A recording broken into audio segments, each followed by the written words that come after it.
So federal employees are talking today about an email that went out Friday from Elon Musk demanding that each worker send him a list of the things that they did last week. He put a post about X on it, saying at the end, failing to do so, Musk said would be considered a resignation from their job. That's not actually allowed under federal labor law, and some agencies are pushing back because of it. But for others, it's kind of already too late. We've seen thousands of federal workers who have been terminated in the past 2 weeks. WRAL Capitol Bureau Chief Lauren Leslie spoke with a fired worker with North Carolina ties, and she joins us live now from NC State campus in Raleigh. Lauren.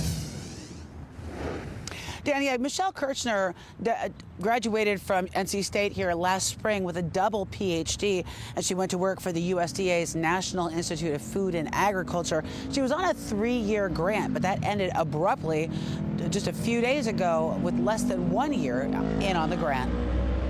That's Michelle Kirchner standing in the middle of an alfalfa field. She was working with farmers that grow food for dairy cows, helping them improve their crop yields. That can help to lower the price of milk and cheese. And that really appealed to me because it was like, great, I have like this very real world problem that affects real people every day, and I'm getting to work on a real life solution for them. Or at least she did until Valentine's Day.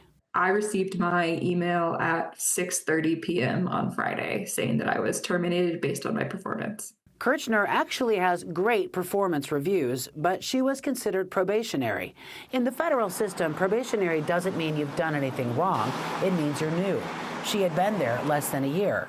Probationary employees have fewer job protections than regular federal workers, so they're easier to fire, like Kirchner. This is truly just coming in and like slashing through with a machete kind of anyone they can. In the meantime, she says her firing didn't save the government any money. The 3-year grant was already paid for. That money, which can only legally be used for what the grant was written on, is going to sit in an account and gather dust. Now, we asked the USDA for comment on Kirchner's firing and the firing of many other scientists that work for that agency. They did not respond to our request. Laura Leslie, WRAL News, live in Raleigh.